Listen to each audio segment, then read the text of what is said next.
Awas hati-hati ya, menghayalkan sesuatu pada yang belum diraih. Jadi keadaan manusia ada yang disibukkan oleh setan untuk menghayal, dapat ini, dapat itu, tapi dia sendiri tidak berikhtiar untuk meraihnya. Habis waktunya digunakan untuk hal yang seperti itu. Karena itulah kemudian ketika angan-angan ini didatangkan oleh setan, turun ayat untuk menepis keadaan itu sekaligus memalingkan pada konsep yang benar. Maka dijawab kemudian konsepnya di Quran surah keempat An-Nisa ayat 32 itu. Wala tatamannau ma faddalallahu ba'dakum 'ala ba'd. Jangan pernah menghayalkan sesuatu. Lihat kalimatnya la, ya, yang bermakna nahi, larangan. Jadi larangan itu harus tegas kita hindari, jauhkan. Jadi cara cepatnya kata Quran, begitu ada khayalan dalam benak kita, la, cepat tinggalkan, palingkan. Ini enggak benar. Ya, ada teman lewat dengan sesuatu yang baru, handphone baru, ada otomatis ada pikiran di benak Anda tiba-tiba, saya pengen juga yang begitu. Kemudian mulai membayangkan sesuatu, langsung hilangkan, tepis. Ini nggak benar. Itu bukan punya saya, itu punya dia. Tapi Quran tidak berhenti sampai menampilkan persoalan, diberikan solusi dari situ. Kalau cuma menampilkan larangan tidak dikasih solusi, orang bingung. Lantas saya melakukan apa? Ya kan? Maka kemudian turun ayatnya.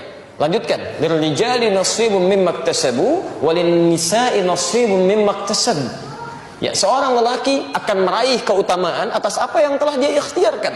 Demikian perempuan bisa meraih apa yang dia harapkan sesuai dengan ikhtiarnya. Jadi kalau dalam bahasa singkatnya, kalau kamu ingin mendapatkan seperti nikmat yang melekat pada dirinya, ayo berikhtiar seperti dia pun telah berusaha sebelumnya. Jadi kalau ada orang mendapatkan nikmat yang baik, mungkin dia telah bekerja keras, telah berdoa, bekerja keras. Anda ingin mendapat yang serupa, nggak usah menghayal, buang-buang energi, buang-buang waktu, buang-buang tenaga, dan buang-buang kesempatan untuk ibadah. Lebih baik mulai persiapkan rencana, ikhtiar untuk meraihnya, dan bertawakal pada Allah Subhanahu Wa Taala.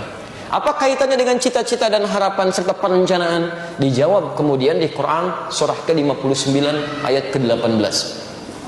Perhatikan kalimatnya, awas hati-hati ya, karena kalimat perencanaan sesuatu dibuka dengan indah dalam Al-Quran. Perhatikan kalimatnya, ya ayyuhalladzina amanuttaqullaha. Hei orang-orang yang telah menyatakan dirinya beriman kepada Allah, ittaqullaha, tingkatkan takwamu pada Allah. Merencanakan sesuatu perbuatan, aktivitas yang akan kita kerjakan, itu dikategorikan oleh Al-Quran ke dalam bagian sifat takwa. Diawas, hati-hati ya, takwa disebutkan, saya sering katakan, umumnya 115 kali dalam Al-Quran, itu bentuknya beda-beda. Ada yang terkait ibadah ritual, seperti sholat, baca Quran, infak, gitu kan? Di Al-Baqarah, Quran surah kedua, ayat kedua sampai dengan ayat kelimanya. Ada yang terkait hubungan dengan makhluk, berkasih sayang, saling membantu, memaafkan orang, bersabar saat dizalimi orang, itu bagian dari takwa. Quran surah ketiga ayat 133 sampai 134, posisi paling kanan sebelah atas. Dan bagian dari takwa adalah menyiapkan rencana-rencana aktivitas yang akan kita kerjakan.